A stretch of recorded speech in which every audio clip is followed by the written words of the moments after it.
Oramos. Señor, qué hermoso es cantar tus promesas como rocas son. Señor, qué fuerte que suena esa palabra, roca, Señor, cuando en nuestra mente podemos imaginar una roca sólida que nada la puede conmover, que nada la puede moldear, Señor, porque tu palabra es fiel, tu palabra es verdadera, tu palabra es una roca, Señor. Tus promesas son en ti sí y en ti amén, se cumplirán y nadie podrá hacer nada al respecto, Señor. Vamos a un Dios que es galardonador de los que le buscan, a un Dios que nos ama, a un Dios que se nos ha revelado, a un Dios que nos ha dado entendimiento de su palabra, a un Dios que se ha dado a sí mismo por salvarnos de nuestros pecados, de nuestra muerte espiritual.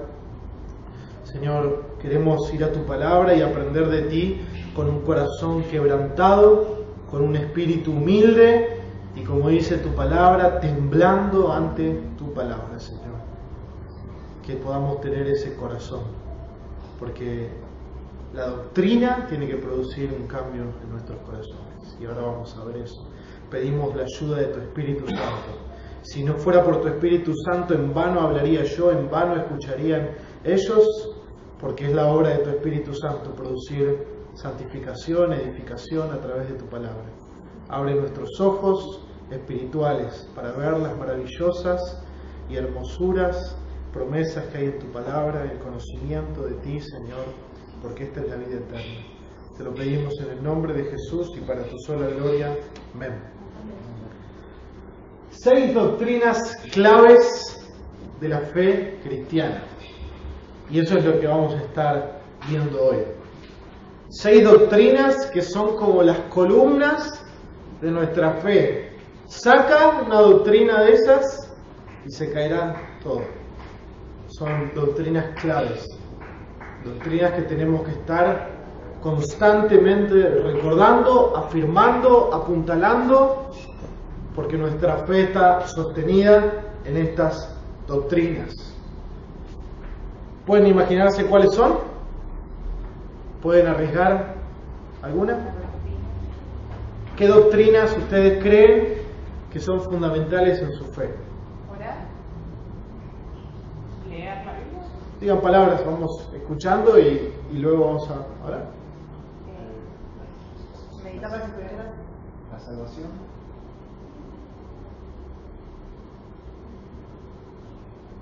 Bien. amar, no debería vivir.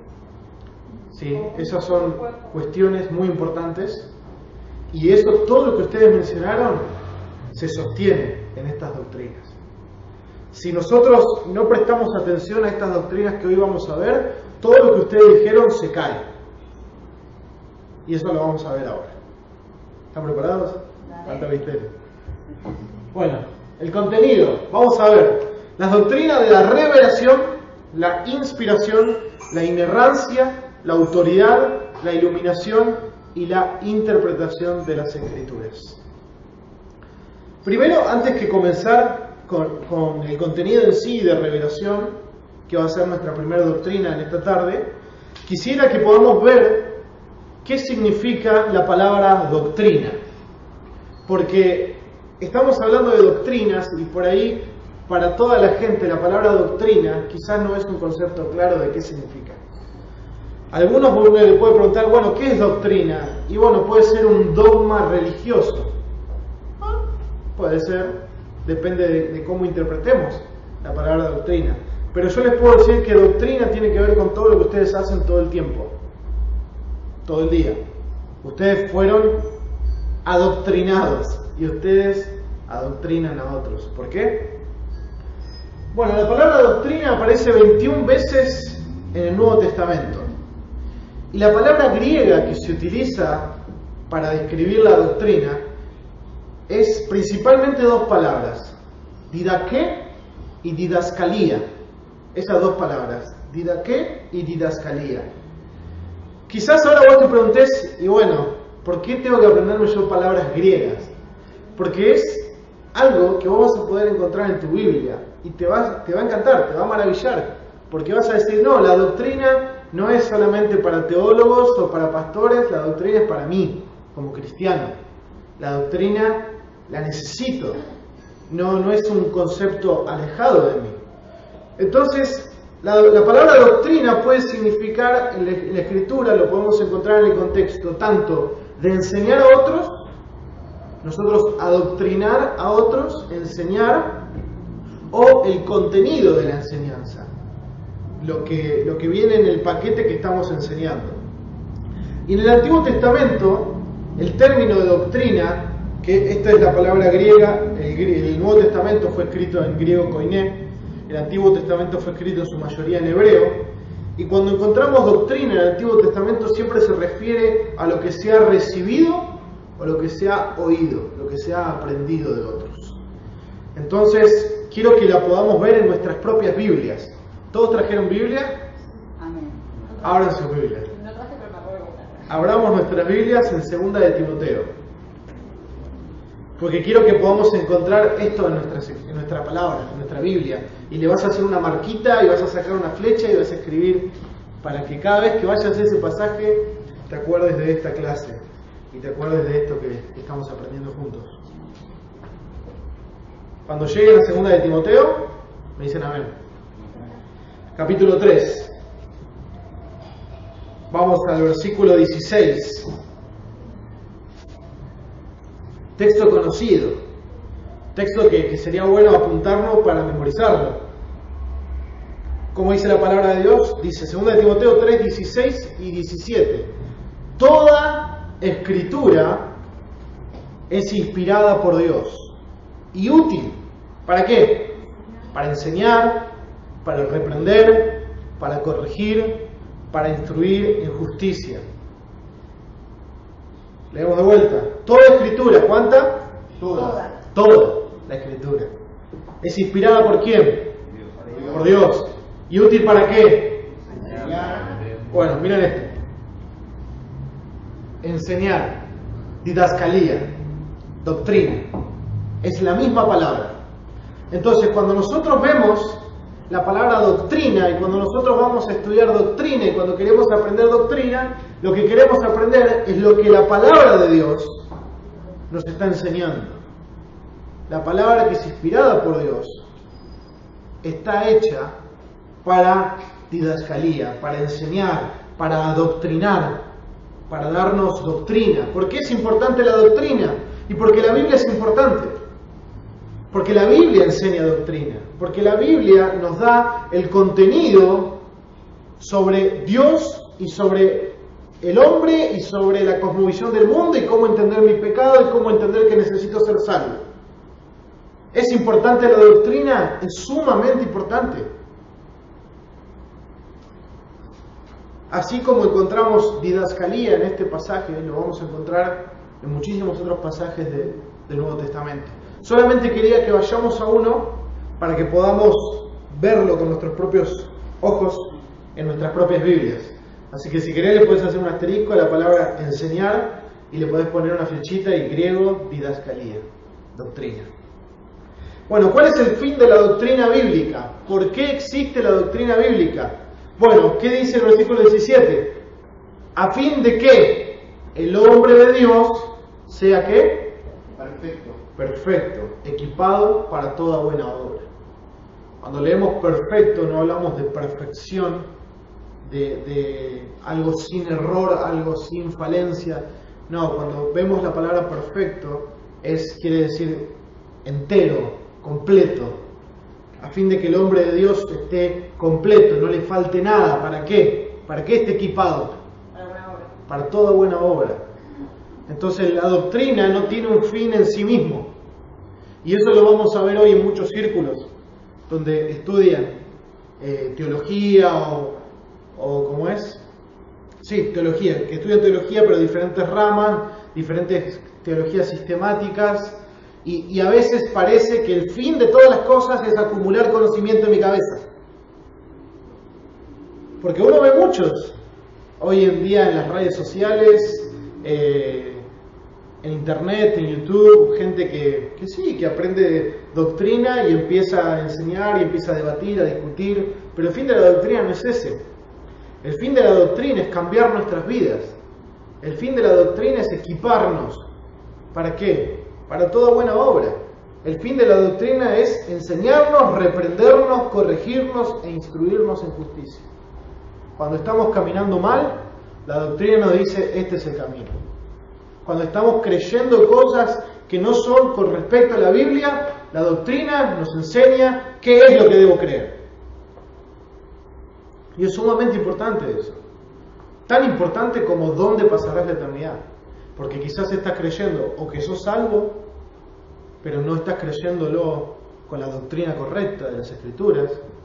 Quizás estás confiando en que podés hacer buenas cosas para ser salvo, que podés ser un buen cristiano, que viene todos los domingos a la iglesia, que limpia la iglesia, que invita al pastor a comer a su casa, y quizás no hay salvación genuina en vos. Pero por eso es importante la doctrina. Pero no toda la doctrina. Porque tenemos en la Escritura 3 clases de doctrina en el Nuevo Testamento. Doctrina de hombres, ¿han escuchado ese pasaje? Doctrina de demonios y sana doctrina. Pablo le dice a Tito capítulo 2, verso 1, anótelo si quieren. Tito 2.1 le dice, pero tú predica lo que está de acuerdo con la sana doctrina. Hay una doctrina que es sana, una doctrina que es saludable. Y lo que quiero que veamos ahora es qué es la sana doctrina.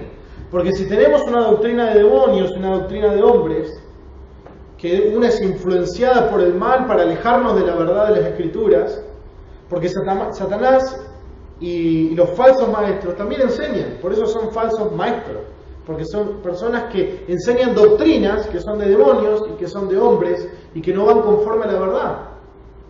Por eso el apóstol Pablo siempre instruye y anima a Timoteo, a Tito, a que prediquen la palabra, a que insten la palabra, a que enseñen la palabra, que se mantengan en la sana doctrina que han aprendido. Vamos a ver una definición de sana doctrina. Abraham Paniagua dice, toda doctrina que va acorde a las enseñanzas de las Escrituras, sin contradecir ni la naturaleza ni el carácter de Dios, ni sus estatutos. ¿Qué quiere decir? Es una doctrina que va conforme a la palabra de Dios. Es una enseñanza que va conforme a la voluntad de Dios. Vamos a ver otra definición.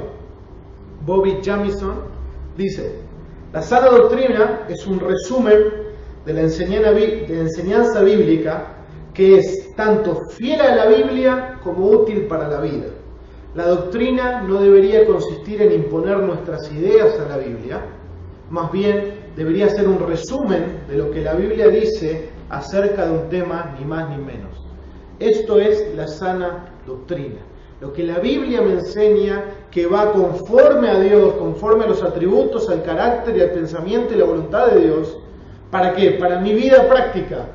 Recordemos siempre, la doctrina no se queda en entender, la doctrina no se queda en conocimiento. La doctrina bien aplicada nos lleva a una sana praxis, a una sana práctica. Sana doctrina nos lleva a sana práctica.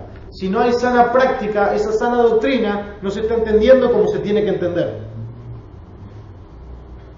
Porque si en la palabra de Dios nos dice Jesucristo, purifíquense así como Él es puro, en primera de Juan. Oh, qué bueno, entiendo que tengo que purificarme. Ya está. No, purifícate, es un mandato. La Biblia te está mandando a que vos hagas algo. Si uno dice que está en Cristo, que ande como Él, anduvo. Entonces, ¿qué te está diciendo? Que sepas ese conocimiento, que lo pongas en un cuadro y lo claves en la pared de tu cocina. No, que lo vivas. Que si vos decís estar en Cristo, andés como Él anduvo. Que te purifiques como Él es puro. Que andes en luz como no hay tinieblas en Él. Primera de Juan. que Dios es amor, por tanto ama a tu hermano. Es directo, directo. Y algo que vamos a ver a lo largo de todo este curso, y que hemos hablado con Luis, es que puedas empezar a leer a partir de hoy, Primera de Juan. Porque todos los ejercicios que vamos a tocar sobre observación, interpretación y aplicación, vamos a tocarlos de ese libro. Así que para empezar a embeberte de una sana doctrina y para empezar a embeberte de la palabra de Dios, para aprender a interpretarla, vamos a interpretar la Biblia. Vamos a Primera de Juan. Así que hoy, si tenés un segundito, un ratito, unos minutos, lee Primera de Juan. Y si tenés la posibilidad de leer varias versiones, lee varias versiones de Primera de Juan. Si tenés internet, tenés acceso a muchas versiones de Primera de Juan. Y después vamos a ir viendo, a través de que avancemos el curso, porque ya ahora la clase que viene empezamos con más práctico, vamos a abrir Primera de Juan, vamos a observar Primera de Juan, lo mismo con las clases siguientes. Entonces, la Biblia, la doctrina, la sana doctrina, es para llevar una sana práctica. Eso tendríamos que grabarlo. Sana doctrina nos lleva a una sana práctica. ¿Por qué? Y bueno, vamos a ver un ejemplo. Segunda de Timoteo 4, del 1 al 5. Pablo le dice a Timoteo: te encargo solemnemente en la presencia de Dios y de Cristo Jesús, que ha de juzgar a los vivos y a los muertos, por su manifestación y por su reino. Timoteo, te quiero decir algo. Te estoy escribiendo una carta. Pablo le escribe una carta a Timoteo. Pablo no tiene un teléfono para llamarlo y a veces cuando ustedes escriben en los chats, ¿cuántas veces lo que ustedes escriben la otra persona no lo entiende porque no entiende cómo lo estás diciendo? Entonces lo puede malinterpretar. Pablo tenía que escribirle a Timoteo una carta. Entonces Pablo quería dar un tremendo énfasis en lo que le estaba por pedir. Pablo no simplemente: Timoteo, haz esto. No, le dice: Timoteo, solemnemente, ¿qué? Te encargo delante de Dios, delante de su presencia y delante de la presencia de Cristo Jesús. Cristo Jesús, que ha de venir a juzgar a los vivos y a los muertos por su manifestación y por su reino. Oiga, ¿qué me estás por pedir? O sea, me estás llamando la atención. Te pido por favor esto. Timoteo, predica la palabra. Insiste a tiempo y afuera de tiempo. Redarguye, reprenda, exhorta con mucha paciencia e instrucción. ¿Por qué? Porque vendrá tiempo cuando no soportarán la sana didascalia, la sana doctrina. No la soportarán, no la aguantarán, sino que teniendo comezón de oídos, acumularán para sí maestros, conforme a sus propios deseos, y apartarán sus oídos de la verdad. ¿Cuál es la verdad? La sana doctrina. Y se volverán a mitos, a doctrinas de demonios y a doctrinas de hombres. Es sumamente importante la sana doctrina. Es sumamente importante que vos entiendas cómo interpretar tu Biblia, que vos puedas entender cómo yo voy a mi Biblia, en mi casa, en mi tiempo devocional, en mi tiempo con mi familia, abro esta Biblia y cómo yo puedo interpretarla de manera correcta. ¿Para qué? Para que yo tenga sana doctrina y no una doctrina extraña, no un mito, no una fábula. Porque los falsos maestros usan la Biblia para enseñar sus falsas doctrinas. No usan otro libro. Los más peligrosos van a usar mucho la Biblia, pero la van a interpretar fuera de contexto, la van a interpretar como según sus propios deseos. Según sus propios deseos. Más adelante van a ver que van a ser amadores de sí mismos, vanagloriosos, van a amar más a los deleites que a Dios. Entonces, sumamente importante. Lo vemos también en la iglesia primitiva. En el libro de los Hechos encontramos qué hacía la iglesia primitiva. Hechos 2:42. Muchos lo saben de memoria. Y se dedicaban continuamente a las enseñanzas de los apóstoles, a la comunión, al partimiento del pan y a la oración. Se dedicaban continuamente a la didaque, a la doctrina apostólica, a la doctrina de los apóstoles. Y la doctrina de los apóstoles era la sana doctrina. Una iglesia sana se dedica continuamente a la sana doctrina, a la enseñanza apostólica. Cuando hoy en día abundan los apóstoles que dicen ser apóstoles, y nosotros miramos este texto, tenemos que entender que el contexto, los apóstoles eran los primeros apóstoles. Entonces, la doctrina apostólica, como dice Judas, versículo 3, que fue dada una vez y para siempre, a los santos. Esa es nuestra sana doctrina, dada una vez y para siempre en las Escrituras. Qué maravilloso, ¿no? Que tenemos la Biblia, que podemos abrirla y que podemos hacer lo mismo y aún más de la primera iglesia. Porque si la primera iglesia se dedicaba a la enseñanza de los apóstoles, la Biblia todavía no estaba cerrada, la Biblia no estaba completa, no tenía los 66 libros del canon, y nosotros sí los tenemos. Nosotros podemos abrir nuestras Biblias y podemos hacer como la primera iglesia, perseverar continuamente en la sana doctrina. ¿Para qué? Para que seamos equipados y perfectos para toda buena obra. Amén. Amén. Ahora vamos a empezar con la primera de las doctrinas. Y antes de empezar, tengo esto. No sé cuántos lo reconocen, pero es un libro que se llama La Sana Doctrina, de Boyd Jamieson, y uno de los que citamos es el autor de este libro. ¿Por qué muestro este libro? Este libro, si usted lo quiere comprar, no lo consigue. Pero qué bueno que está gratis. Entonces te lo puedes descargar. Hay una página, si quieren anotar, sdejesucristo.org, sdejesucristo.org/librería. Ahí va a encontrar muchísimos libros de sana doctrina gratis para descargarte. Y este libro está. Y te animo a que lo leas. Es un libro cortito. Tiene unas 130 páginas. No cuesta mucho leerlo. Y es cómo crece una iglesia en el amor y en la santidad de Dios. La sana doctrina para la vida. Entonces, léelo, está gratis, no hay excusa. Está gratis. Lo puedes descargar a tu computadora, a tu celular, lo puedes imprimir, si tienes una tableta, lo que sea, lo puedes. Incluso, yo lo imprimí, lo tengo en mi casa. Fui a una librería, como no se consigue en librerías, el Nine Marks, que es la editorial, los editores, lo pusieron libre. Entonces vos lo podés bajar y lo podés imprimir y lo podés tener en tu casa, lo podés marcar y estudiar ese libro. Entonces, ¿por qué tenemos una Biblia? Y ahora vamos a la siguiente doctrina de la revelación. Vamos a aprender revelación. Y la primera parte de la revelación que vamos a ver, Charles Spurgeon dijo que la revelación se puede dividir como en dos grandes libros, que Dios tiene dos grandes libros. Vos tenés en tu mano una Biblia. Bueno, hay otro libro que no conoces, sí conoces, pero que quizás no lo viste de esa manera. Hay otro libro que Dios te dejó que habla de él. Y no te asustes. Acá está.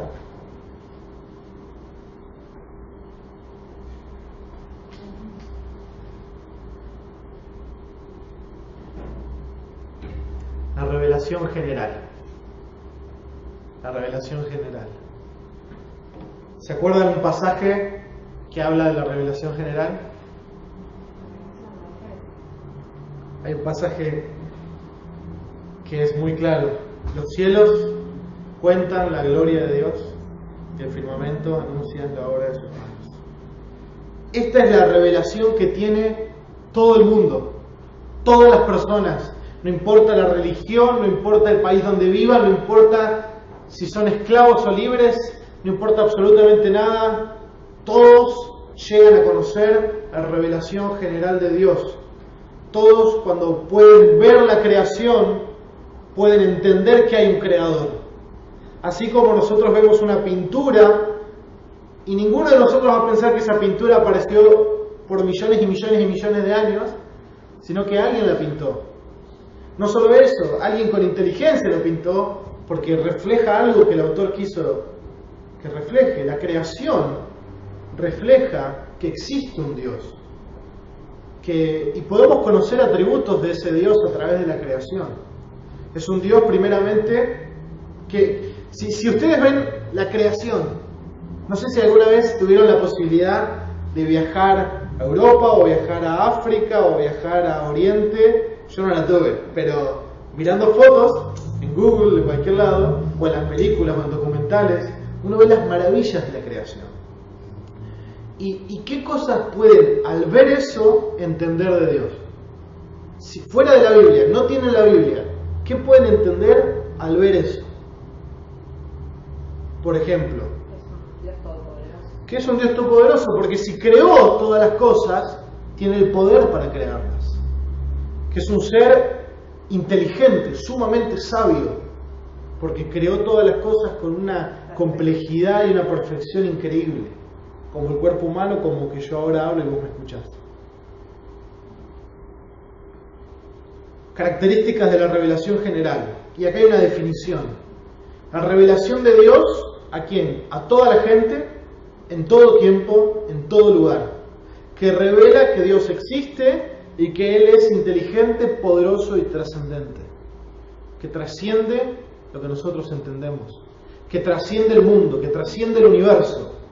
Porque Dios es más grande que todo el universo. Él lo creó con la palabra de su poder. Él dijo, sea la luz fue.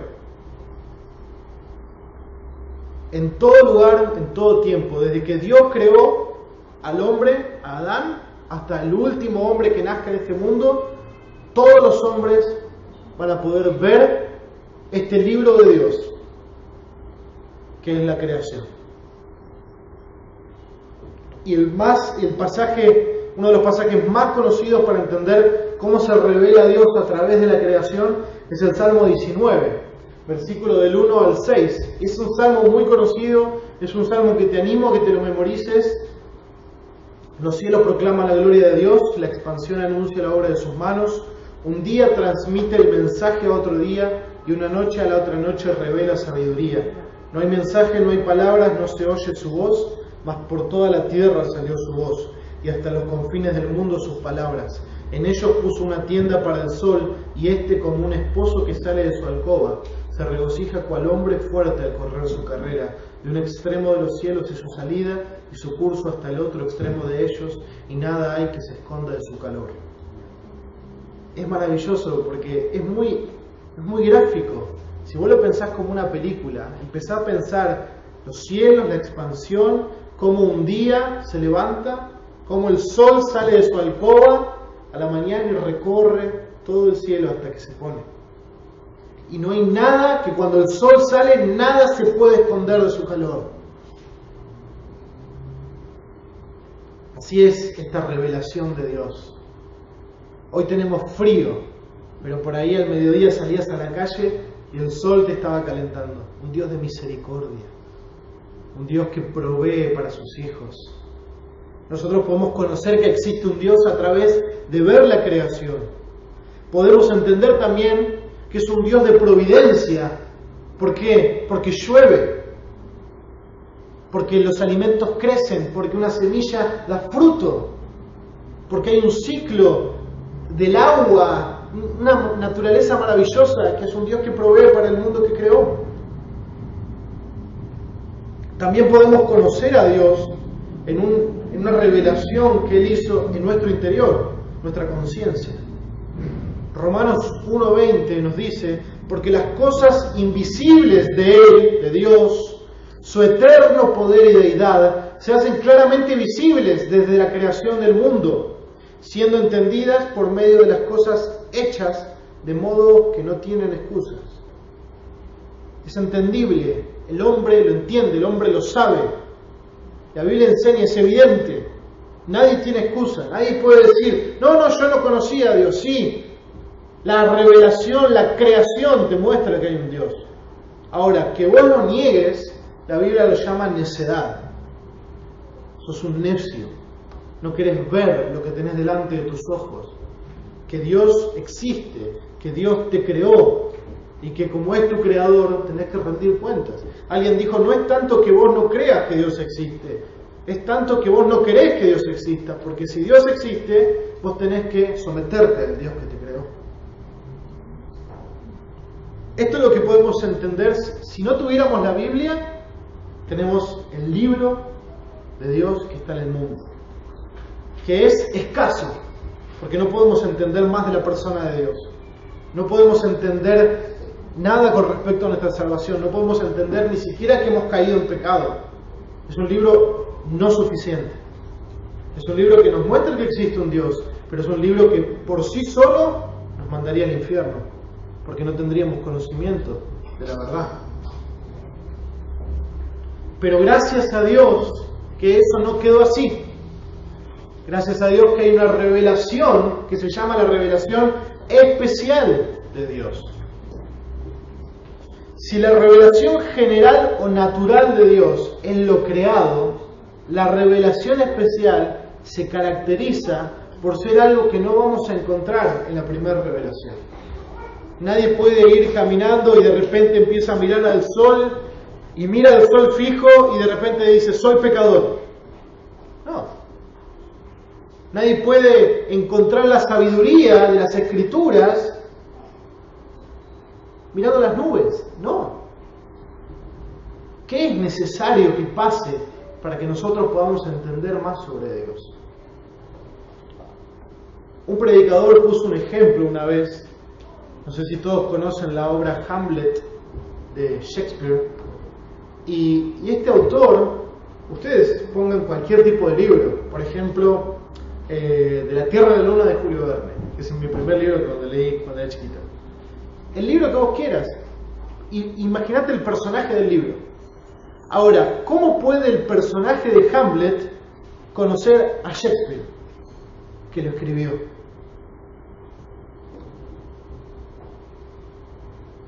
¿Tenés alguna idea? A menos que Shakespeare escriba un libro, dentro de su libro, que le cuente a su personaje cómo es él. Y eso es lo que vos tenés en tus manos. Tu Biblia es la revelación de Dios para que vos puedas conocer cómo es Él, quién es Él, el ser que te creó y que te ama y que vos caíste en pecado y que estás cayendo hacia la ira justa de Dios, y este Dios que te ama y que se reveló entregó a su único hijo por vos. Todo esto, toda esa maravillosa historia de amor, no la conocerías si no fuera por la revelación especial de Dios. Que Dios se revela a su creación, al hombre. Las características de la revelación especial. La revelación especial se refiere a lo que Dios ha hablado por medios milagrosos. ¿Qué quiere decir? Sobrenaturales. No están en la naturaleza, no lo encontramos naturalmente. Son medios sobrenaturales y milagrosos por los que Dios se ha dado a conocer al hombre. Por ejemplo, apariciones de Dios, sueños, visiones, voces del cielo, revelación escrita a través de profetas y los escritores del Nuevo Testamento. Y la mayor de las mayores revelaciones que han existido y existirán jamás en toda la historia de la humanidad. Jesucristo, Dios hecho hombre, Emmanuel, Dios con nosotros. Es la mayor revelación de Dios. Colosenses 1:15 dice, Él es la imagen del Dios invisible. Jesucristo, al Dios que no podemos ver, al Dios que no podemos palpar físicamente, se hizo hombre en Jesucristo. Y ahí tenemos la imagen visible del Dios invisible. Jesucristo dijo, el Padre y yo uno somos. Y vamos a ver cómo son estas revelaciones. Porque hay algunas que han sucedido y no sucederán jamás nuevamente. Vemos que en el Antiguo Testamento Dios comenzó a revelarse en apariciones. Y cuando digo apariciones, no me estoy refiriendo simplemente a que Dios se aparece en persona, porque Dios es espíritu, no tiene cuerpo, no es como nosotros. Cuando nosotros leemos en la Biblia y las manos de Dios o la espalda de Dios, o Dios se puso triste o Dios está gozoso, son antropomorfismos. Son maneras en que nosotros podemos entender como seres humanos cómo se sentía Dios o qué pasó con Dios. Porque Dios es espíritu, es completamente distinto de nosotros. Nosotros somos seres de carne y hueso. Entonces vamos a ver el primer ejemplo. Éxodo 3, del 1 al 3, la zarza ardiente. Hay varios ejemplos de cada punto. Yo puse un ejemplo de cada punto para que avancemos más rápido.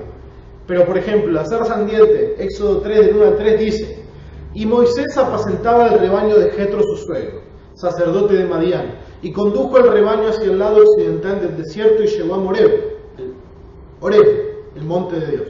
Y se le apareció el ángel del Señor en una llama de fuego en medio de una zarza. Y Moisés miró, y he aquí la zarza ardía en fuego, y la zarza no se consumía. Entonces dijo Moisés: me acercaré ahora para ver esta maravilla, porque la zarza no se quema. ¿Quién estaba en la zarza? Dios. Dios estaba revelando a Moisés por primera vez en una zarza que ardía. Y eso no era raro, porque las zarzas ardían. El tema era que no se consumía. No paraba de consumirse. Entonces Moisés dice: vaya, no se consume, voy a ir a ver esta maravilla. Y cuando se acerca a la zarza, bueno, conocemos el resto de la historia. Y si no conoces el resto de la historia, Éxodo 3, la lees en tu casa.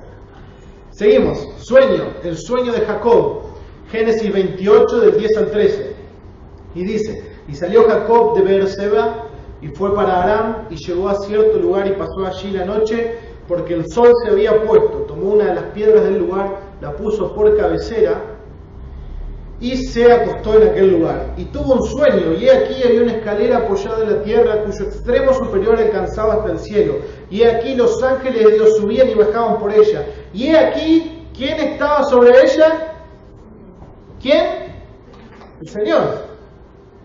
Y dijo: yo soy el Señor, el Dios de tu padre Abraham, el Dios de Isaac. La tierra en la que estás acostado te la daré a ti y a tu descendencia. ¿A dónde estaba Jacob? ¿Qué estaba haciendo Jacob? Soñando. ¿Y dónde aparece Dios? En el sueño. Y Dios le revela a Jacob un propósito que tenía con su vida. ¿Dónde? En un sueño. Dios revelándose de una manera milagrosa en la vida de Jacob. Seguimos. Visión de Abraham. Génesis 15:1. Después de estas cosas, la palabra del Señor vino a Abraham. ¿En qué? En visión, diciendo: no temas, Abraham, yo soy tu escudo, un escudo para ti, tu recompensa será muy grande. El Señor apareció a Abraham en visión. Seguimos.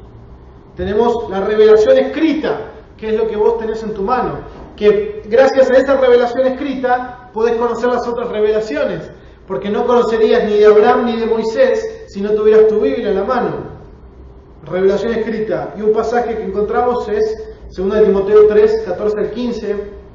Pablo le dice: tú, Timoteo, sin embargo, persiste en las cosas que has aprendido, de las cuales te convenciste, sabiendo de quiénes has aprendido, y que desde la niñez has sabido las Sagradas Escrituras. ¿Cuáles eran las Sagradas Escrituras para Timoteo? El Antiguo Testamento. De chico, Timoteo había conocido el Antiguo Testamento. ¿Qué eran? Las cuales te pueden dar la sabiduría que lleva a la salvación mediante la fe en Cristo Jesús. ¿Qué da la sabiduría para la salvación mediante la fe en Cristo Jesús? Las Escrituras. Por eso no te puedes salvar mirando el cielo. Por eso no te puedes salvar buscando las 3 Marías a la noche, en la medianoche. No hay conocimiento de salvación ahí.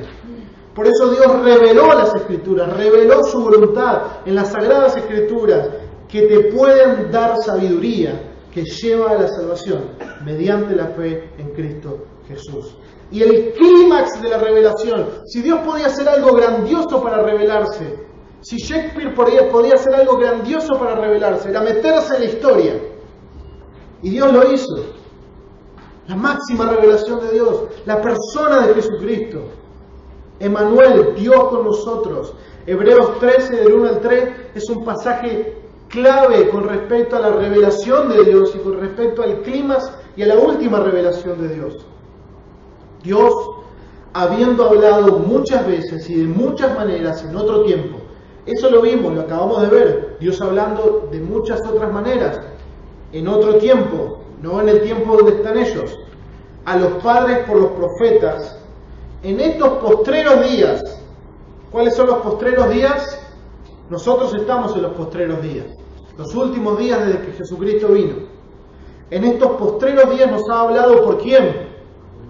Por el Hijo, no por sueño, no por visión, por el Hijo, el cual, siendo el resplandor de su gloria y la imagen misma de su sustancia. Hebreos 1, del 1 al 3. Gracias. Hebreos 1, del 1 al 3, estaba en la cita. Hebreos 1, del 1 al 3. Si Dios en otro tiempo nos habló por los padres, por los profetas, a través de sueños, de visiones, de apariciones, bueno, lo máximo que hizo Dios, se encarnó, se hizo hombre y nos habló a través de Jesucristo. ¿Y qué nos dijo? Arrepentíos, el reino de los cielos se acerca. Y ahora, para comenzar esta segunda parte, que va a ser más intensiva que la primera, porque tenemos que recorrer un tramo bastante grande y tenemos 1 hora nada más, así que vamos a poner quinta a fondo, como dice. Quería dejar 2 minutos si alguien tiene alguna pregunta de la sección anterior.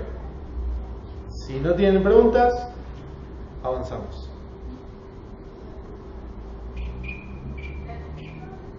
¿No? Ok. Bueno.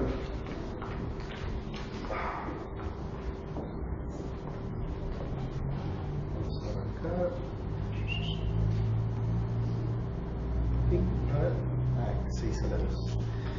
Bien. Vamos a orar nuevamente. Vamos a depender de nuestro Señor. Señor, te damos gracias por una hora donde pudimos conocer tu palabra, que vos nos dejaste para instruirnos, para enseñarnos, para que estemos equipados para toda buena obra. También pasamos por la revelación, por tu creación.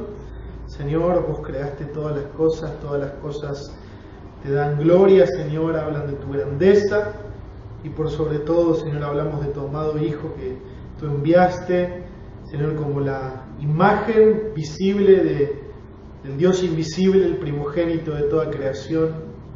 Señor, te damos gracias por Jesucristo, porque como cantábamos, quien sufrió los clavos en dolor fue Jesucristo, que murió por nosotros, y contemplamos a Dios. Nadie es como tú, Señor.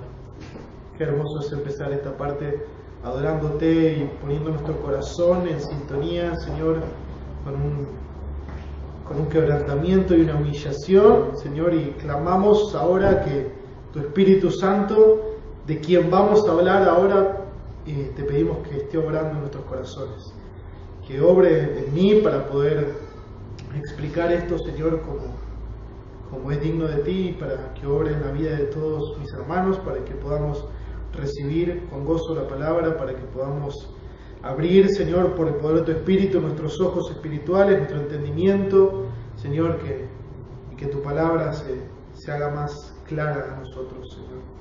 Solamente vos podés hacer eso. Por eso oramos a vos y te lo pedimos en el nombre de Cristo. Amén. Inspiración bíblica.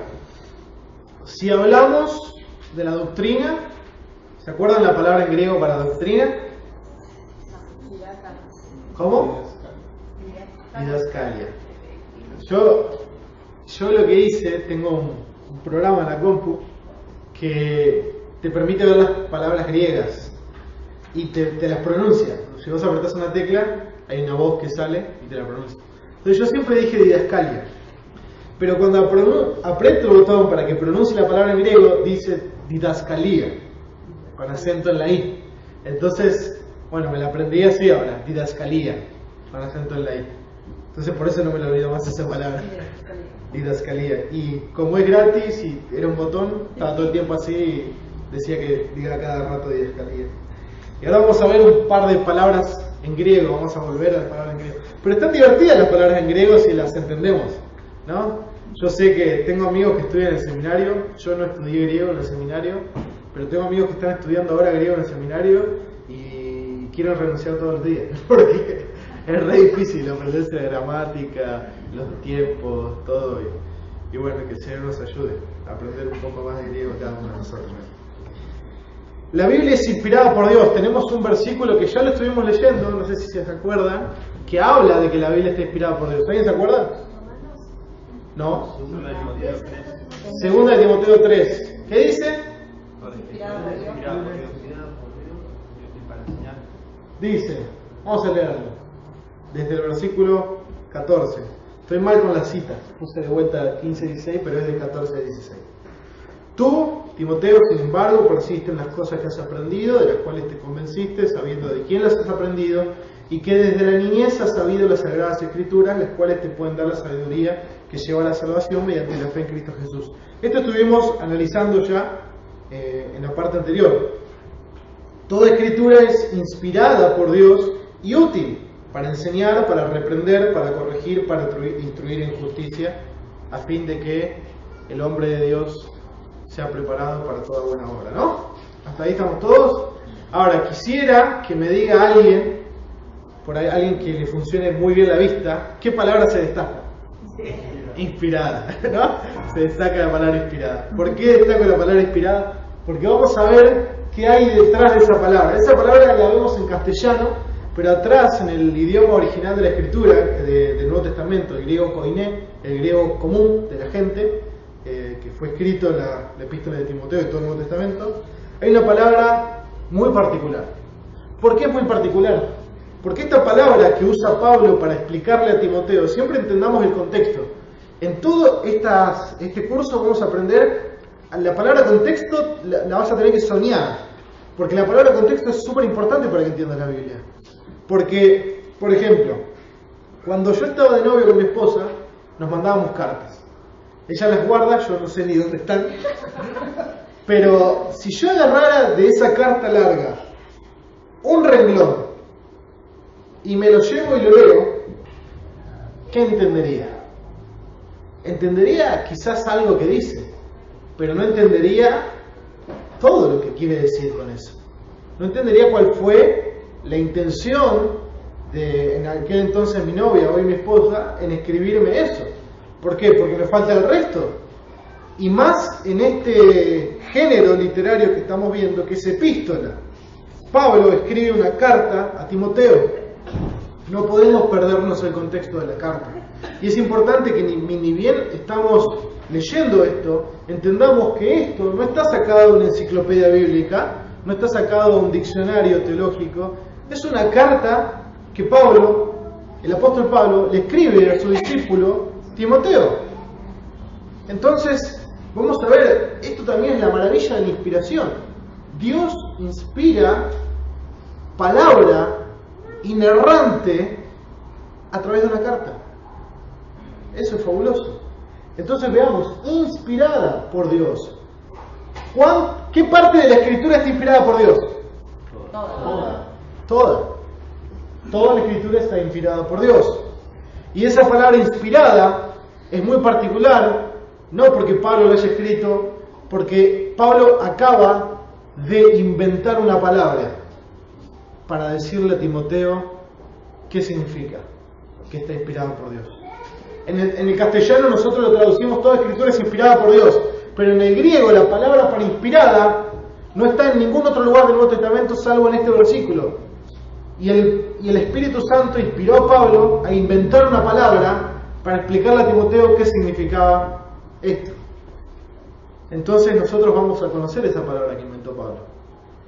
Y esa palabra es una palabra compuesta. Está compuesta de dos partes. Yo les digo toda esta introducción para que cuando vean ahora la palabra en griego no se asusten. Entonces, esta palabra está compuesta por dos partes. Y va a darnos un entendimiento más grande, más claro, más preciso de lo que significa que la Biblia esté inspirada por Dios. ¿Qué significa eso? Bueno, vamos a ver la palabra. ¿Listos? Va. ¿Quién puede pronunciar esta palabra?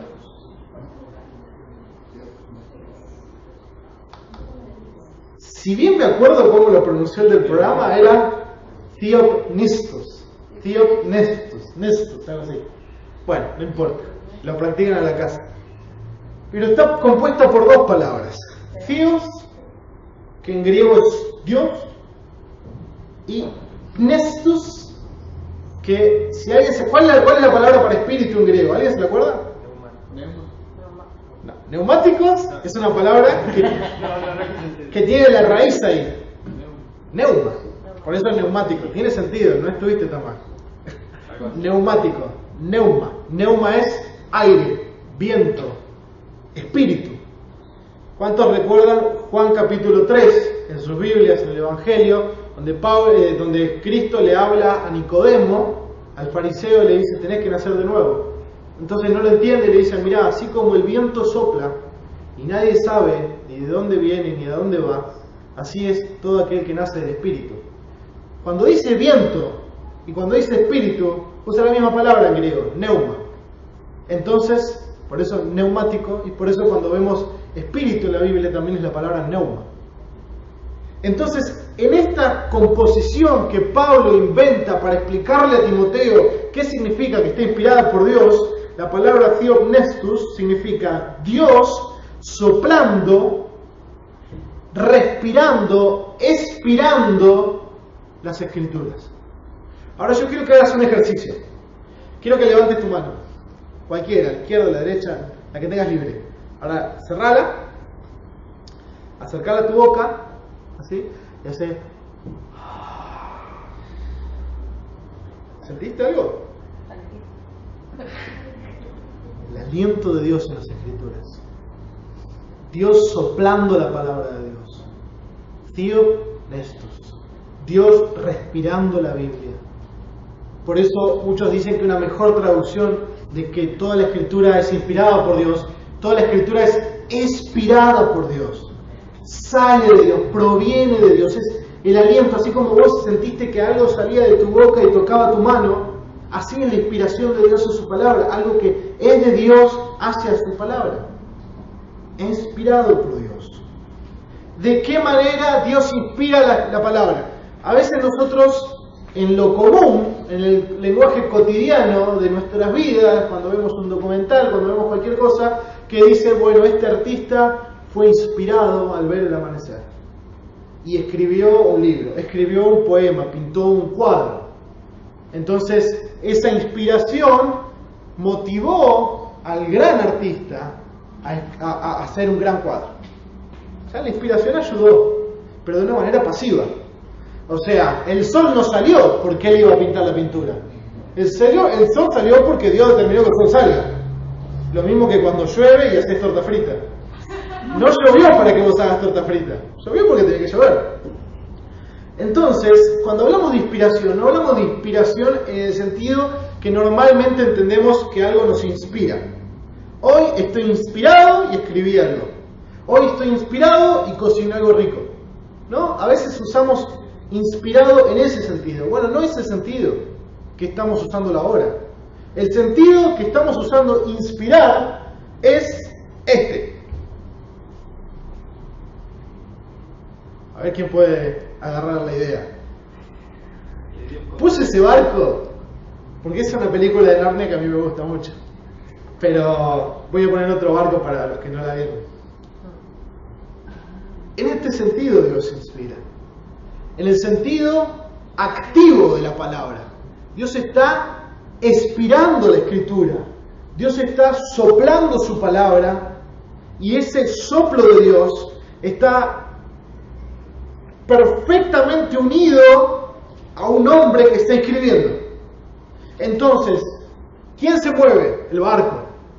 ¿Quién rompe el agua y avanza? El barco. Pero el barco a su vez está movido por algo. Está teniendo una cierta influencia. Es un viento que mueve ese barco. Bueno, las ilustraciones no son perfectas, pero es como para que te des una idea de Dios expirando su palabra y hombres escribiendo lo que Dios les inspiró, pero a la vez Dios no les está dictando. Y esto es algo que te rompe la cabeza. Dios no les está dictando, Dios no los posee como aquel que agarra, como si yo ahora agarro mi teclado y escribo lo que yo quiero y el teclado solo me sirve para escribir lo que quiero. No. Tanta es la soberanía y la omnipotencia de nuestro Dios que Dios en ningún momento está violentando la voluntad del escritor. Dios está inspirando su palabra de una manera sobrenatural. Y eso es lo que nos tiene que llevar y decir, te adoramos, Señor. Porque no todo lo vamos a entender a cabalidad, cómo Dios ha obrado y cómo Dios lo ha hecho, pero Dios lo hizo así. Amén. Amén. Y ahora vamos a ver otra palabra que quizás nos ayude más con esta imagen, nos ayude un poco más a entender. Porque si Pablo ahora escribe a Timoteo e inventa una palabra para tener una mejor imagen, Theopnestus, Dios soplando, respirando, expirando, el apóstol Pedro va a utilizar también una palabra en 2 de Pedro, capítulo 1, verso 20 y 21. Pedro va a usar una palabra. La palabra que va a usar Pedro, al contrario de la de Pablo, la de Pedro es sumamente común en todo el Nuevo Testamento. Y si vos pudieras encontrar esa palabra, la encontrarías en todos los evangelios, en todos lados, porque es común. Y ahora vamos a entender qué significa.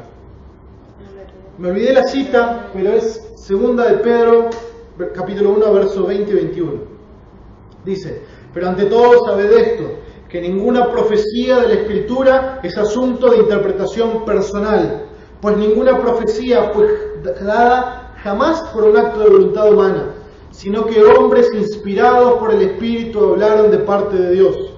Está hablando en el contexto de que la Biblia, la profecía, la inspiración, las Escrituras son para que todos nosotros las interpretemos. No son para que ciertas personas solamente la interpreten. No, eso es un engaño, es una mentira. Es algo que ocurría en el primer siglo con los gnósticos, que decían que ellos eran una élite iluminada, que solamente ellos entendían correctamente cómo se tenía que entender las Escrituras o la fe cristiana. Pedro dice no, porque la Escritura no es un asunto de interpretación personal. No es que solamente unos pocos pueden interpretarlo, porque no fue traída por la voluntad de un hombre, dice Pedro, sino que, y acá es nuestro enfoque, ahora hacemos foco a la cámara, hombres inspirados por el Espíritu Santo hablaron de parte de Dios. ¿Quién habló? Hombres. ¿Pero qué? ¿Hombres qué? Inspirados por el Espíritu Santo. Si ahora hablaron de parte de Dios. ¿Ven un poco cómo es? Hombres inspirados por el Espíritu Santo hablaron de parte de Dios. Dios inspira su palabra y hombres hablan. Y hombres escriben su palabra. Y ahora esta palabra que está resaltada, inspirados, vamos a ver la palabra en griego. Y creo que va a ser la última palabra en griego para que no se aburran esta noche. Pero están divertidas las palabras en griego, ¿no? Nos acercan más al idioma original, nos acercan más a lo que realmente escribió Pablo. Cuando Pablo escribe, 2 Timoteo 3:16, de su pluma, él escribe Theopnestus. No escribe inspirado, nosotros tenemos inspirado por las traducciones, pero él escribe esa palabra. ¿No te parece maravilloso tener la oportunidad de leer la misma palabra que escribió él?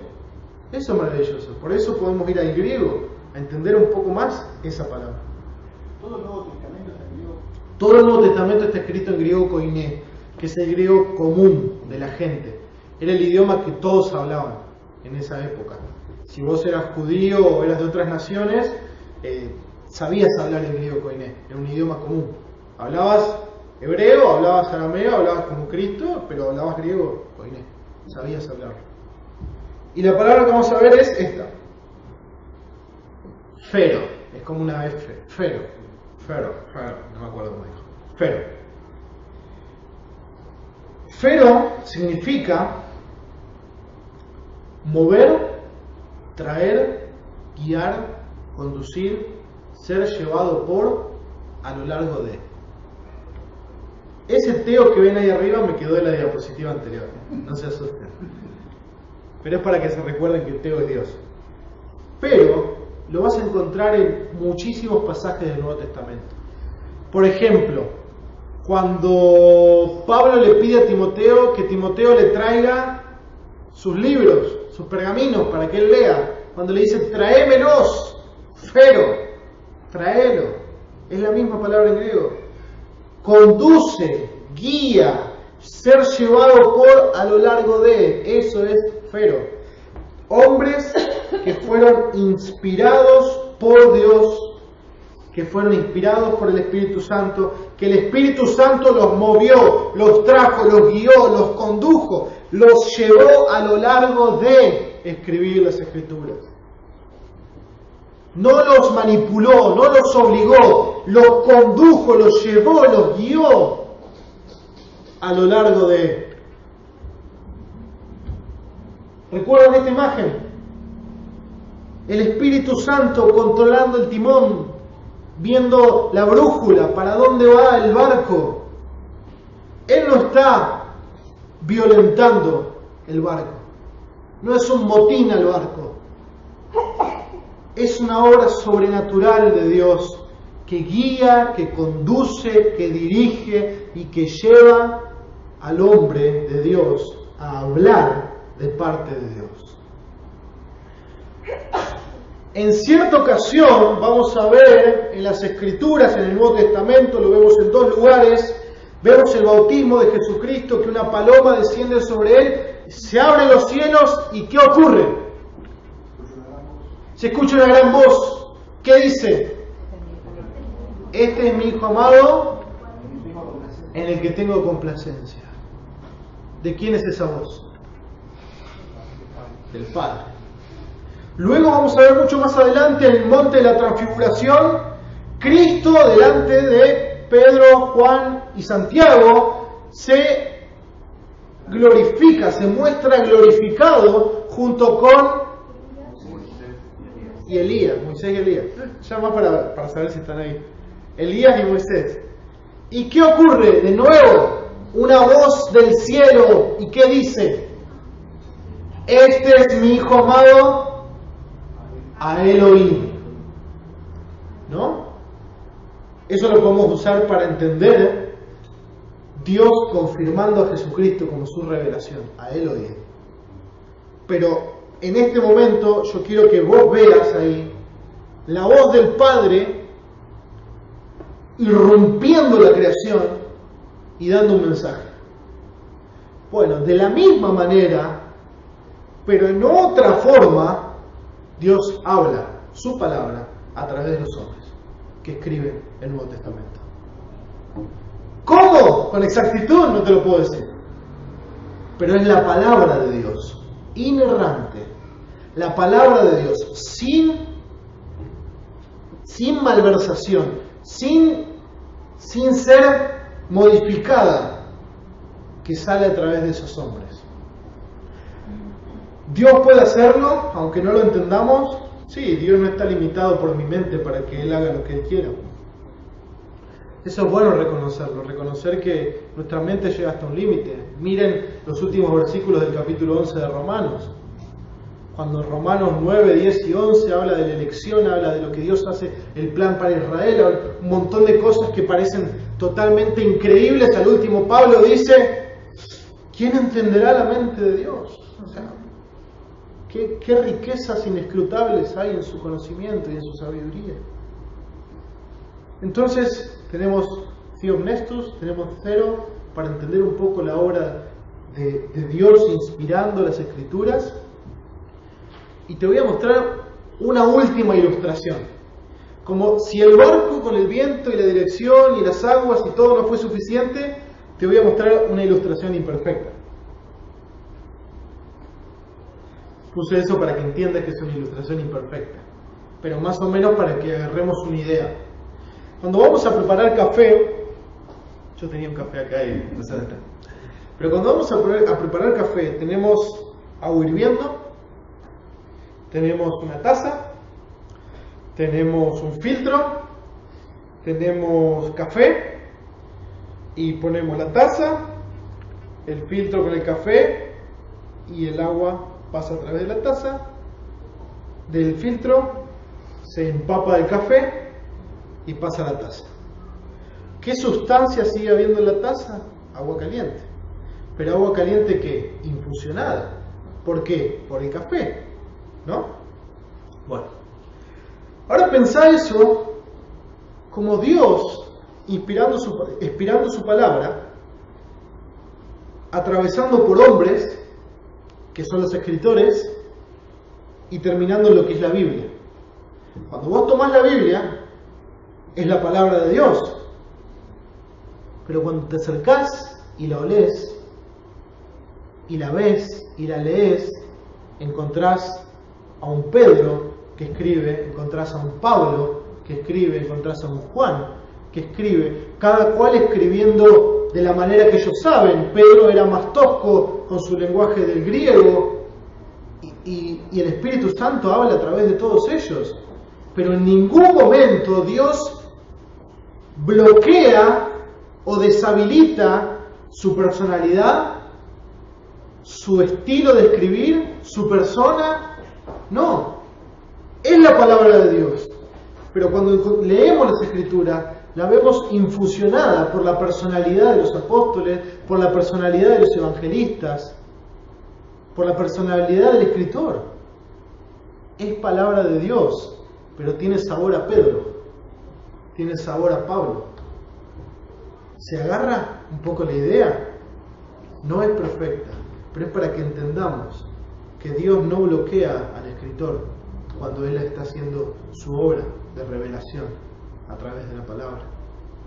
Por eso vemos a un Pablo que por inspiración divina les llama casi estúpidos a los Gálatas, con enojo, con bronca, porque ellos se estaban dejando engañar por un evangelio falso. Dios no bloqueó la manera de escribir de los apóstoles, ni de los escritores de ninguna parte de la Escritura. Si ves a Lucas era un médico, un historiador, y cuando él escribe su evangelio, él va a mostrar, quizá con más detalle, las enfermedades que eran sanadas, porque él era médico y eso le interesaba. Y Dios inspiró eso, y Dios inspiró eso, y Dios lo movió y lo guió, pero a la vez a él le gustaba. Entonces ahí está la obra increíble de inspiración de Dios que tenemos hoy en nuestra palabra, en la Escritura, lo que tenemos en nuestras manos y lo que abrimos cada mañana. Yo mismo no medito todas las mañanas esto, pero es maravilloso cada vez que tomamos las Escrituras. Y que las Escrituras sean inspiradas por Dios nos tienen que llevar a una doctrina que vamos a ver ahora, que es el cemento que sostiene toda tu fe. Sin esto, sin esta doctrina, toda tu fe se puede derrumbar como un edificio en demolición. No hay nada que la sostenga. Y es la inerrancia. Es una doctrina fascinante, desafiante, muy, pero muy atacada. Si hay una doctrina en la que el diablo puso sus misiles y sus miras en esa doctrina para tratar de destruirla, es esta, la inerrancia de la Biblia. ¿Por qué? Ahora vamos a ver por qué, no me quiero hablar. Ahora vamos a ver por qué. Pero ¿qué les hace el nombre? Inerrancia. Tiene errores. ¿Cómo? No tiene errores. Fuerte, por favor, ¿eh? No tiene errores. Que no tiene errores. ¿Sí? ¿Alguien más?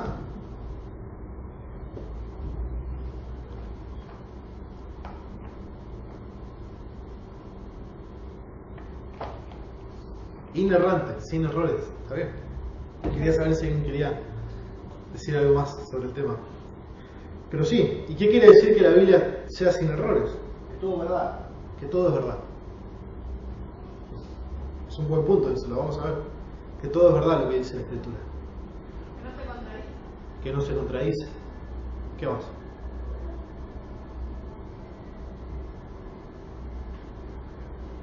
¿Puede haber errores en la Biblia? No. Y si encontrás una contradicción, ¿qué ocurre? ¿Dónde está el error? La interpretación. En el intérprete, ¿sí? No en la Biblia. Pero vamos a ver una definición. Y ahora vamos a charlar mucho a lo largo de esta doctrina. ¿Por qué es importante creer en una Biblia sin error? Agarra tu Biblia, ¿la tenés ahí? Levantala. Voy acá, así. Mírala. ¿Por qué es importante creer que eso que vos tenés en tu mano no tiene errores? ¿Por qué? Por la fe. Porque es como un volante, ¿no? ¿Por qué es importante? ¿Qué significa que esta Biblia tenga errores? Si tiene errores te conduce a un lugar que no es deseado. Si tuviera error, no sería palabra de Dios. No es palabra de Dios. No nos daría seguridad. No nos daría seguridad. Si la Biblia tiene errores, no nos sirve para nada. ¿Por qué?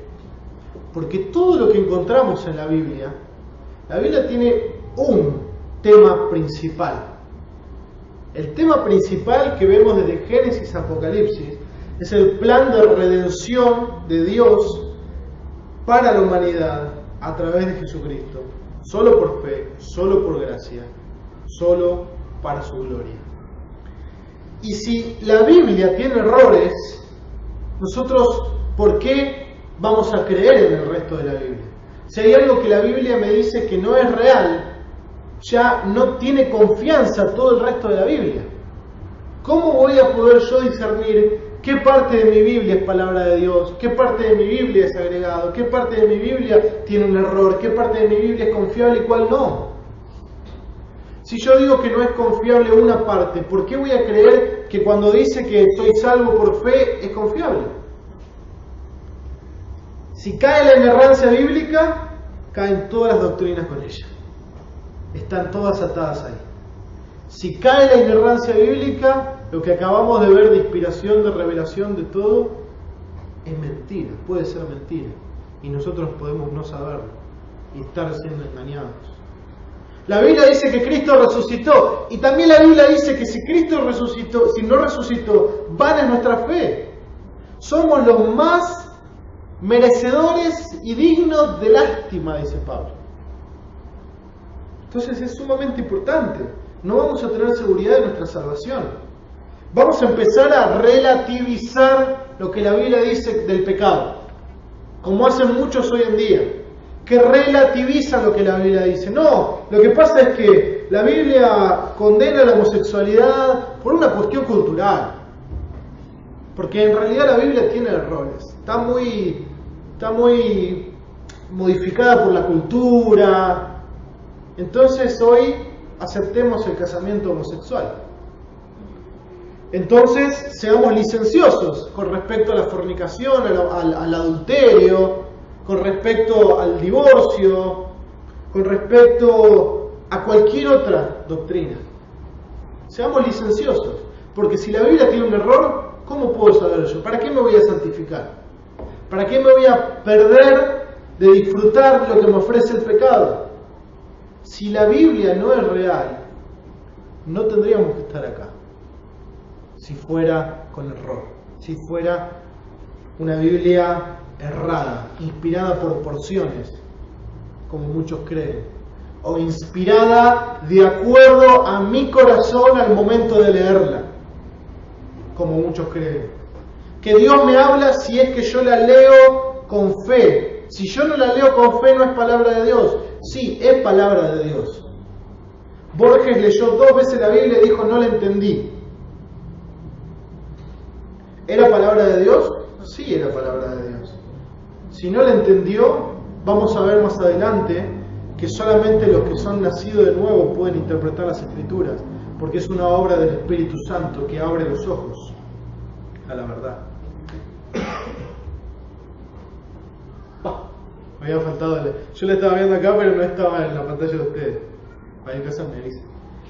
Eso ya lo estuvimos hablando. Ahora, pero la inerrancia no aparece explícitamente en las Escrituras. No hay un versículo que me diga toda palabra es inerrante. Toda la Escritura es inerrante e inspirada. Si no, sería más fácil de decir, no, mirá este versículo, es inerrante toda la Biblia. Pero tenemos doctrinas que no están explícitamente en la Escritura. La Biblia, por ejemplo, no nos dice en ningún lado, Dios es un Dios trino, compuesto por el Padre, el Hijo y el Espíritu Santo, que son tres personas distintas, pero que son una misma sustancia y una misma esencia. En ningún lado vas a encontrar eso. Como no vas a encontrar la palabra Trinidad en la Biblia. Pero hay suficientes evidencias en las Escrituras para que nosotros de afuera podamos armar esa doctrina sin violentar la Biblia, porque lo estamos haciendo a partir de lo que la Biblia manifiesta sobre la persona de Dios. Y quiero leerles una cita. Un autor dice: ¿cómo entonces llegamos a la doctrina clara de la Trinidad? Hablando de que si no aparece en la Biblia, ¿cómo la tengo que creer? Simplemente aceptamos, cuando hablamos de Trinidad, aceptamos las evidencias que hay en la Biblia. Por un lado, declaraciones claras que enseñan que solamente hay un Dios. ¿Cuántas veces lo viste en las Escrituras a eso? Muchos lugares enseñan: Israel, tu Dios uno es. Y hay muchas evidencias en la Biblia que nos enseñan que Dios es uno.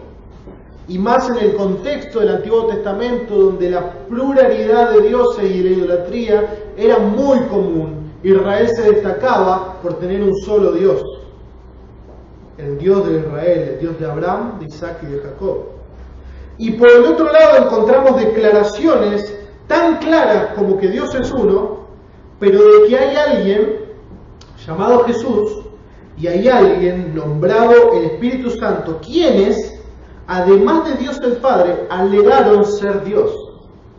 Semejante evidencia nos permite una de dos conclusiones: o Jesús y el Espíritu Santo no son divinos, y por lo tanto mentirosos podríamos agregar, o Dios existe como una triunidad.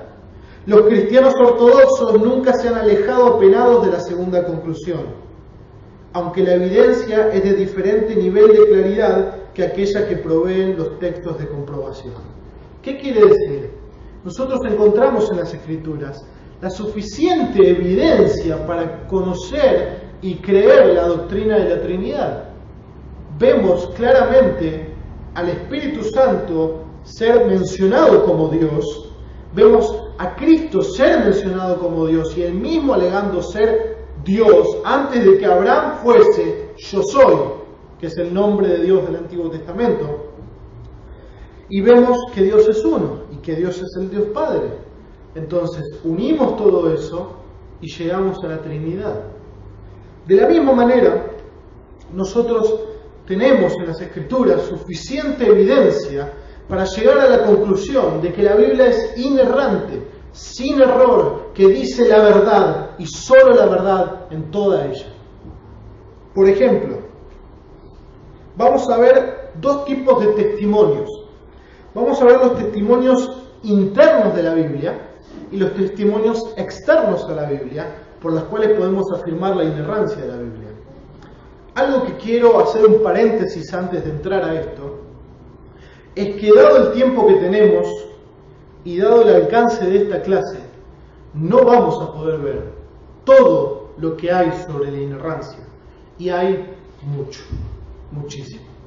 Hay muchas personas que se han levantado en contra de la inerrancia bíblica, los que se llaman liberales, porque no creen en la inerrancia de las Escrituras.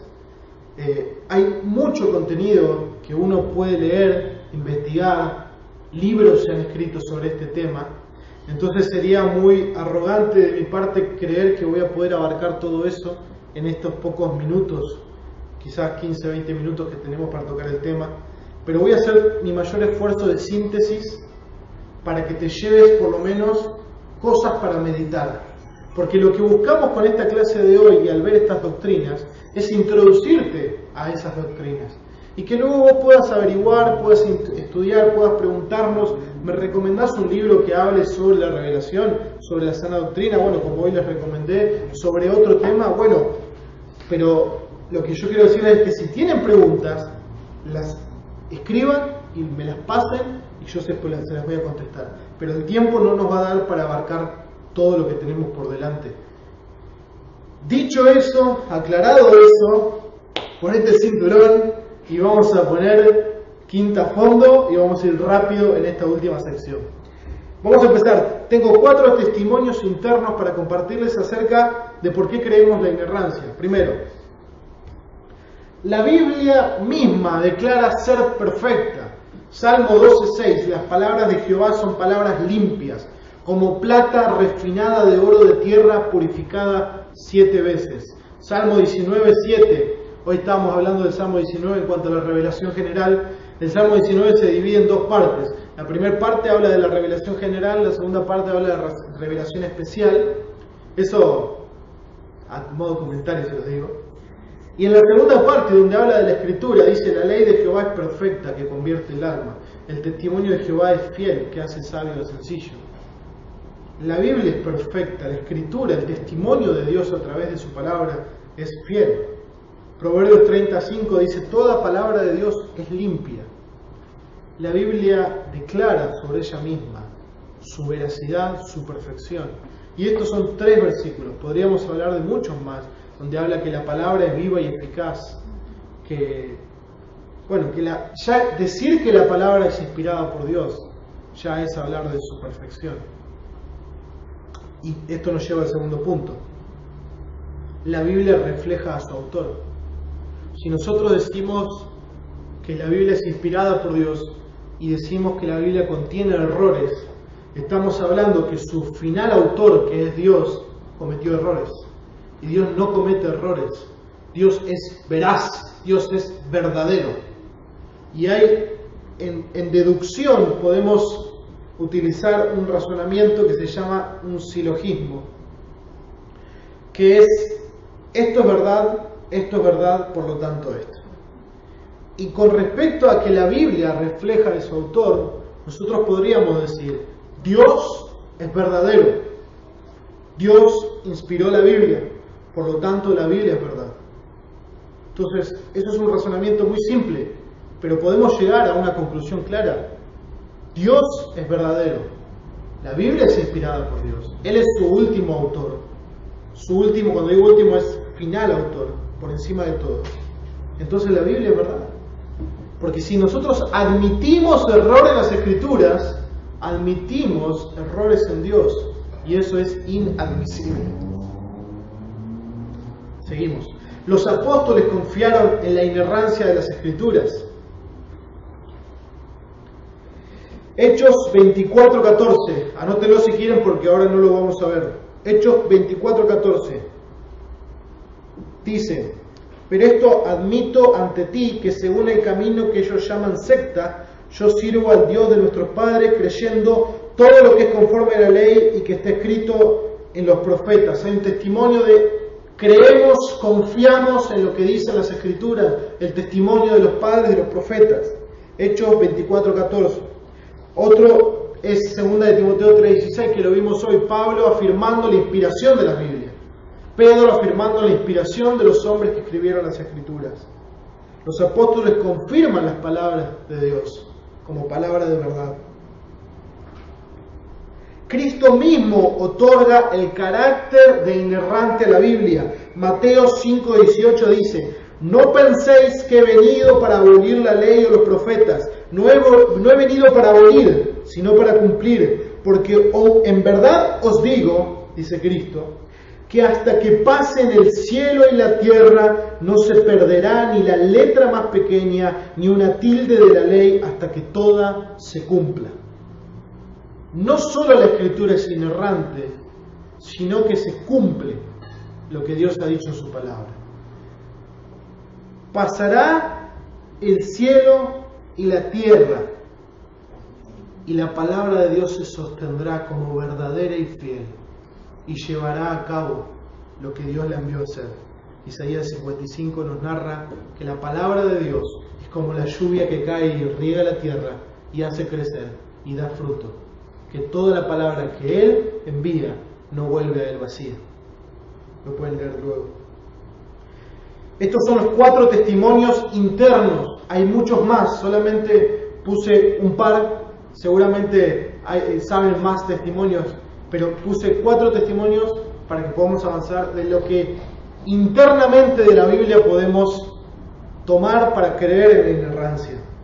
Dijimos que la Biblia declara ser perfecta, que la Biblia refleja el carácter de su autor, que los apóstoles y que Cristo confirmaron su inerrancia. Ahora vamos a ver 5 testimonios externos de la inerrancia de la Biblia. Si pasamos la unidad temática de las Escrituras, haciendo un repaso rápido. La Biblia consiste en 66 libros, 39 libros del Antiguo Testamento, 27 libros del Nuevo Testamento, escrita por más de 40 autores a lo largo de más de 1400 años. Autores que van desde reyes hasta pescadores, y toda la Biblia, desde Génesis hasta Apocalipsis, tiene una unidad temática perfecta. Perfecta. Eso nos habla del carácter de su creador, del carácter del Espíritu Santo que inspiró las Escrituras, que es el mismo Espíritu que se paseaba por la faz de las aguas en Génesis capítulo 1, versículo 2, y es el mismo Espíritu que va a estar en la Jerusalén celestial cuando nosotros estemos allí, y cielo y tierra nueva. Amén. Nunca se fue la obra del Espíritu en toda la historia de la creación y de la humanidad. Segundo, por el cumplimiento histórico exacto de las profecías. 700 años antes de que Cristo naciera, un profeta dijo que nacería en Belén y que nacería de una virgen y que sería Emanuel, Dios con nosotros. ¿Saben quién es ese profeta? El profeta Isaías. Lo profetiza también en el capítulo 9 de Isaías. Y será su nombre admirable, consejero, príncipe de paz, Dios fuerte, Padre eterno. Un niño que nace en Belén de una virgen, que su nombre sea Padre eterno. Dios con nosotros. Cristo es el único hombre que nació, que existía antes de nacer, por la eternidad. Si eso no nos lleva a la adoración, no sé qué nos va a llevar. Por la evidencia de la resurrección, nadie puede dar evidencia certera de que Cristo no resucitó. Hoy la tumba está vacía. No hay evidencia. La Escritura misma nos narra de hasta sobornos que quisieron hacer para que mientan y digan que los discípulos se llevaron el cuerpo. Nadie pudo probarlo. Nadie pudo probarlo. Los primeros que vieron la resurrección y que dieron testimonio eran mujeres. Si los discípulos querían mentir sobre la resurrección, no hubieran elegido mujeres. Las mujeres no tenían testimonio. No era testimonio válido el de las mujeres. Hubieran usado nobles o hubieran usado otro tipo de persona que tendría alguna voz. Pero eran mujeres los que fueron a buscar al que había resucitado.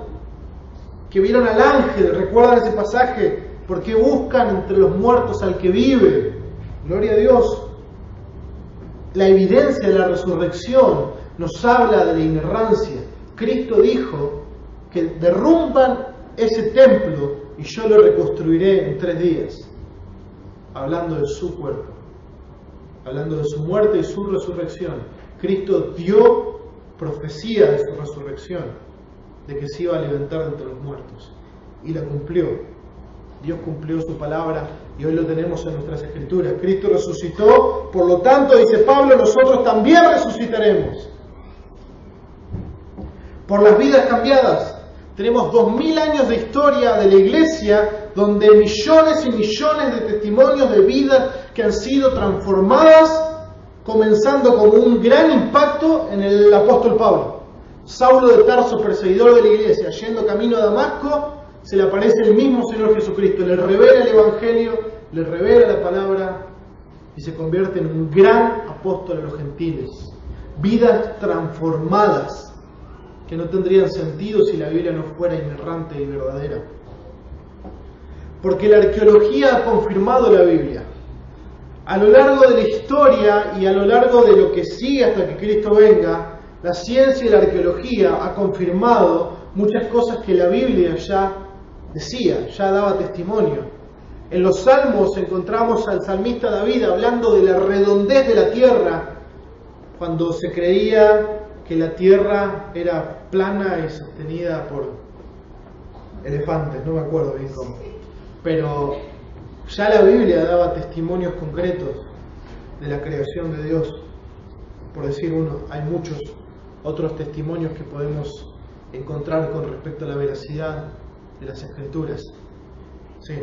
Donde intencionalmente en estos últimos 200 años la arqueología ha intentado sistemáticamente tratar de menoscabar lo que la Biblia dice. Exacto. Y hay, solo para mencionar, no hay ninguna diapositiva ni nada, solo para mencionar que hay, y vas a encontrar aparentes contradicciones en las Escrituras. Y cuando hables con alguien que no cree en la inerrancia, quizá te saque esas aparentes contradicciones. Por dar un caso, recuerdan la batalla cuando Josué ora y detiene el sol. ¿Recuerdan eso? Detiene el sol por 1 hora. Y él dice que no salga el sol, que se detenga. Entonces, muchos dicen y critican las Escrituras diciendo, no, pero eso está equivocado. ¿Por qué? Porque todos sabemos que el sol no sale, que es la tierra la que gira alrededor del sol. Entonces eso científicamente está equivocado. La Biblia no es exacta. Pero algo que tenemos que entender, y cuando vos dijiste al principio de la inerrancia, que la Biblia dice toda la verdad, es que la Biblia es verdadera cuando afirma el relato de que Josué dijo eso. Nosotros mismos, cada día en el noticiero usamos mañana va a salir el sol a tal hora. Son frases que nosotros utilizamos como recurso para mencionar cosas cotidianas. La Biblia hace exactamente lo mismo. ¿Por qué? Porque los hombres, cuando hablan, no hablan con exactitud. Pablo va a hablar de una batalla que hubo en Números, y Números va a decir, murieron 24.000. Y Pablo va a decir, y en aquel día murieron 23.000.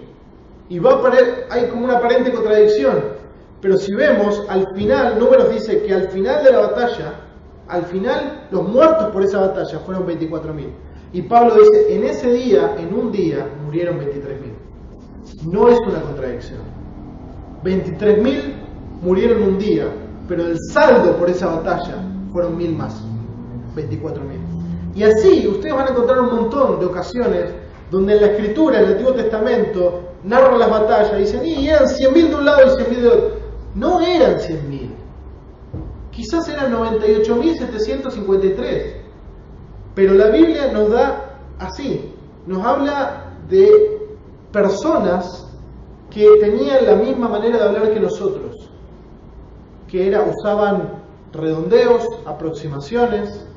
Entonces no hay que entender la Biblia como errante por eso, sino ¿cuál era el fin? Eso es importante saber.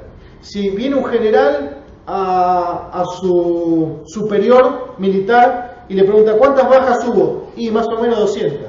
No, le va a tener que decir hubo 215 bajas. Pero si ese general le va a contar a la esposa cuántos murieron, le va a decir 200. Porque la información no tiene que ser precisa, porque depende del fin de la información. Si yo te quería decir que había miles de personas que Cristo alimentó, te digo que había como 5.000, sin contar a los niños y a las mujeres. Había un montón de gente. Eso es lo que quiere que entiendas. Había mucha gente. ¿Amén? Amén. Y vamos a hacer, somos 7:12 según mi reloj que tengo acá. Y como empezamos 1:15, yo te voy a sacar 5 minutos más.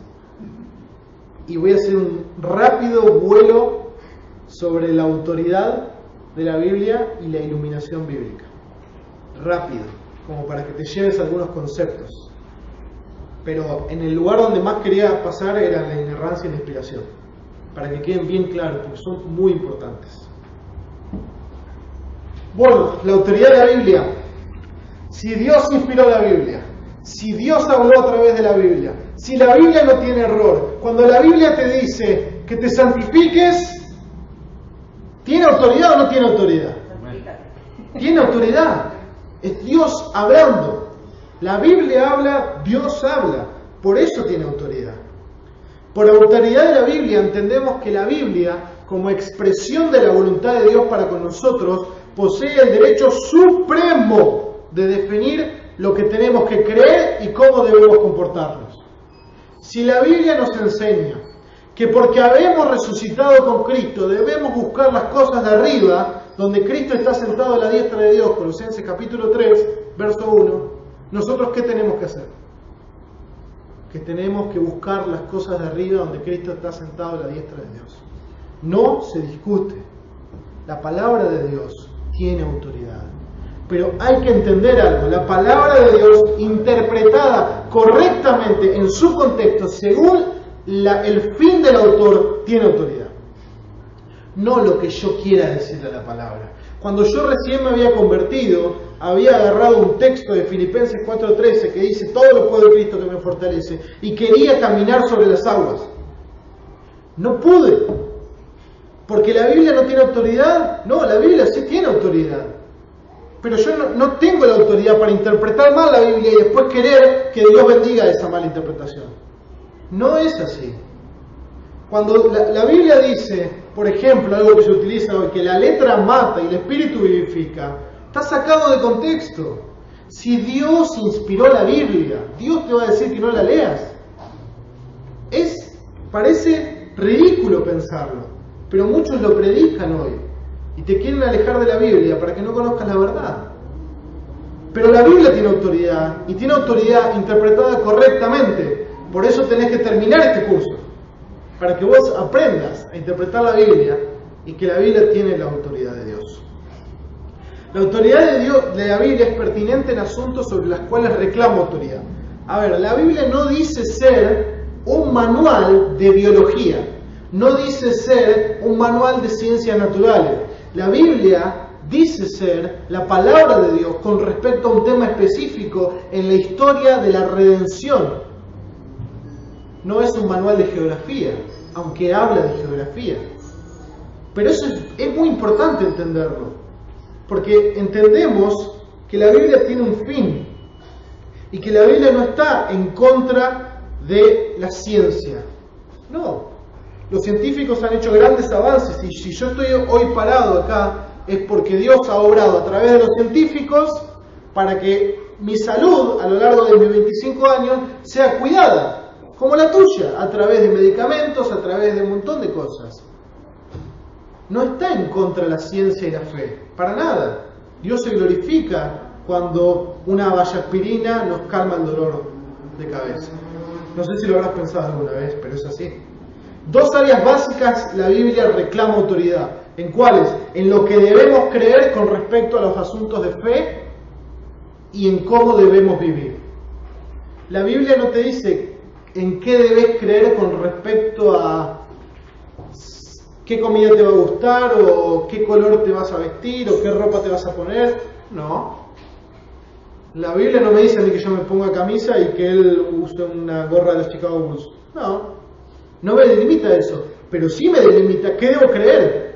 Debo creer en Jesucristo como Dios, como mi único camino de salvación, como aquel que Dios envió para morir por mí en la cruz, para cargar mi pecado y que la ira de Dios ya no esté más sobre mí porque fue pagada por Cristo. Y ahora la vida perfecta y la justicia de Cristo va pasada a mí. En eso sí la Biblia reclama autoridad y tiene autoridad para que creamos eso. ¿Y cómo vivamos? ¿Cómo vivamos como sabios, no como insensatos? Pablo dice eso. Vivamos como los que caminan a la luz del día, como aquellos que viven vidas santas para Dios. La Biblia tiene autoridad en sus enseñanzas acerca de Dios, el hombre del pecado, el plan divino de redención en Cristo, la provisión y la voluntad de Dios para el hombre de hoy y el programa de Dios para el futuro. La Biblia tiene autoridad en todo lo que ella reclama ser autoridad. Si la Biblia dice, en el futuro Cristo va a venir por su iglesia y va a traer juicio al mundo, eso es lo que va a pasar. La Biblia lo enseña, la Biblia toma la autoridad de Dios y dice eso ocurrirá. ¿Cuándo? Nadie sabe el día ni la hora. Pero Él lo dice. Incluso esto de que no se sepa el día ni la hora demuestra la autoridad de las Escrituras. Con respecto a la psicología, ¿cuál es el gran problema de la psicología? La psicología quiere tomar autoridad donde la Biblia toma autoridad. La Biblia toma autoridad con respecto al alma del hombre y por qué el hombre hace lo que hace. La Biblia toma autoridad con respecto a eso. Y cuando la psicología quiere tomar autoridad, la Biblia le va a decir, cállese la boca, Dios está hablando. No tenemos problema con otros tipos de ciencias, pero la psicología es una ciencia que busca entender el alma y el comportamiento humano sin Dios. Ahí está el problema. No podés entender el comportamiento del hombre sin Dios. ¿Por qué hay guerras? La psicología tiene una respuesta. Santiago también tiene una respuesta. ¿Por qué? Porque hay deseos en el corazón del hombre que no son satisfechos. Y de ahí nacen las guerras.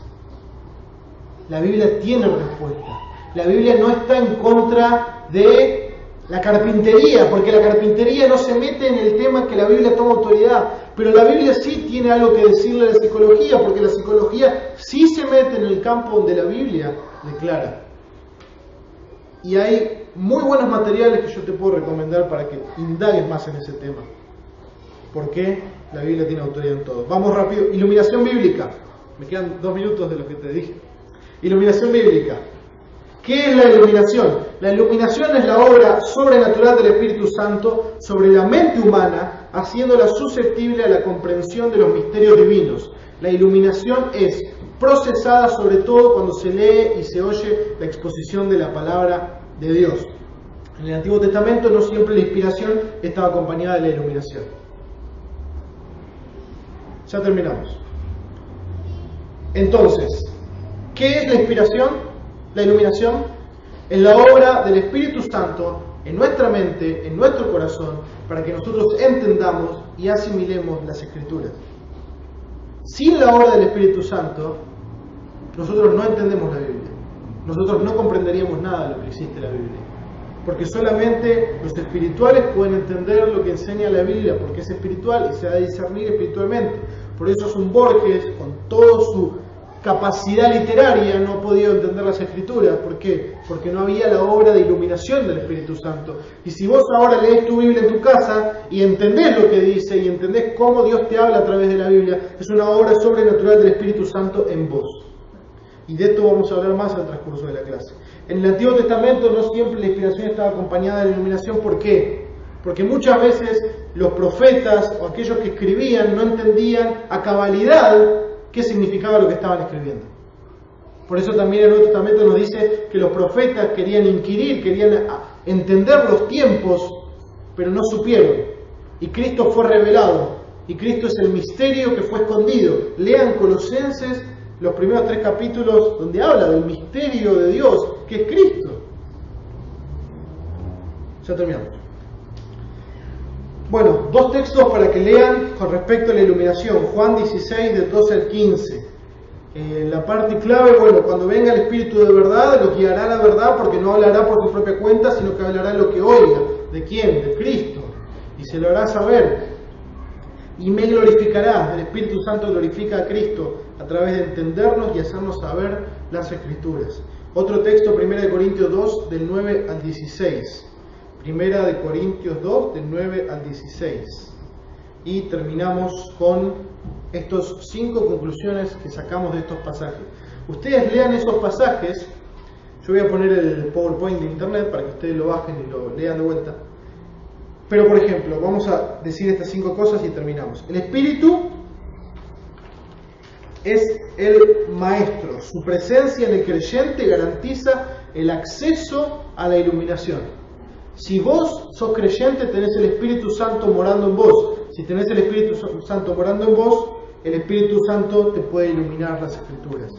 El no creyente, por supuesto, no puede experimentar el ministerio de iluminación, aunque puede alcanzar un entendimiento de la Biblia.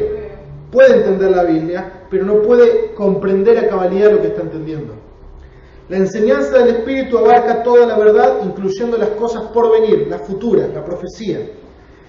La carnalidad en el creyente puede impedir la obra del Espíritu Santo. Si vos estás viviendo en pecado, la obra del Espíritu Santo de iluminación de la palabra no va a tener la misma profundidad que si vos estás viviendo una vida santa.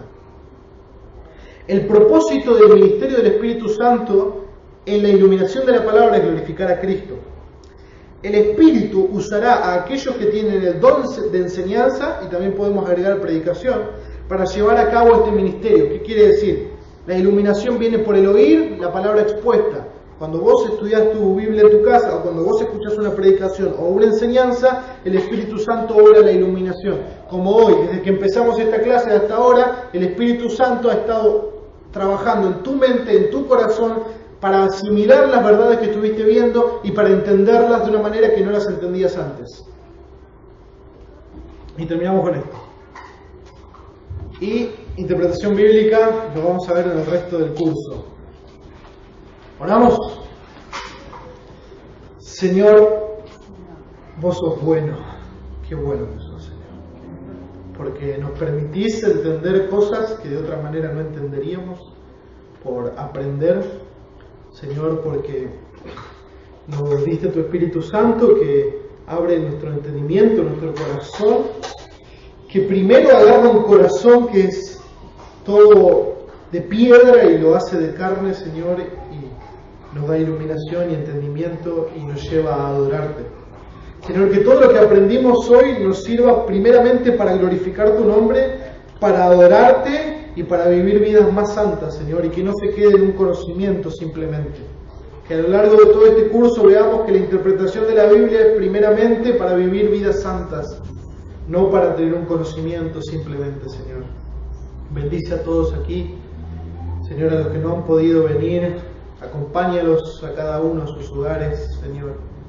Que a lo largo de esta semana tu Espíritu Santo que mora en nosotros nos recuerde esta clase y nos pueda hablar y maravillar de las grandezas de Cristo, Señor. Te adoramos en el nombre de Jesús. Amén.